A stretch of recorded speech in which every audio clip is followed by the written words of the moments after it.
আর আমি এখন যার সামনে দাঁড়িয়ে আছি আমাদের নেত্রকোনা জেলার এবং ময়মনসিংহ বৃহত্তর ময়মনসিংহ জেলা, যিনি একজন লেখক, একজন শিল্পী, একজন গীতিকার,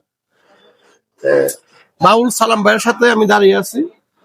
সালাম ভাই, শুধু একটাই কথা আমার, যে আপনার তো সব গানই হিট, কিছুদিন আগে যে গানটা হিট হয়েছে কেন হলো দেখারে তোমারে দেখলাম, আসলে এই গানের মিনিংটা কি, বা যদি একটু বল।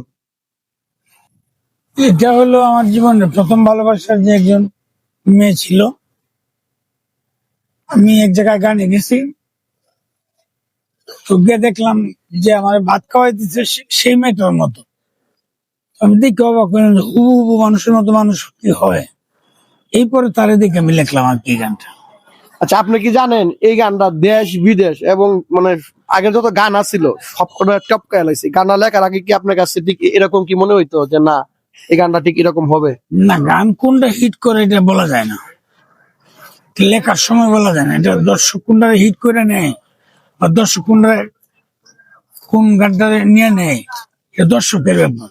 আর গান লেখার সময় বলা যায় না যে এটা হিট করবে বা এটা হিট করবে না। এটা জীবন মানে যন্ত্রণা, মানে এই গানটা আমার জানা মতো না যে এত পরিমাণে ব্যাপক সারা পালছে, কিন্তু আবার এটা আইসে এটা টপকায় লাইছে। আবার তো কোনো গান ইনশাল্লাহ আসবে। তা তো আসবে অবশ্যই। ভাই যদি কিছু মনে করেন একটা লাইন কেন হলো দেখার, তার সাথে দেখা করলাম। ভালো থাকবেন, দোয়া রাখবেন। আসসালামু আলাইকুম, আল্লাহ হাফেজ।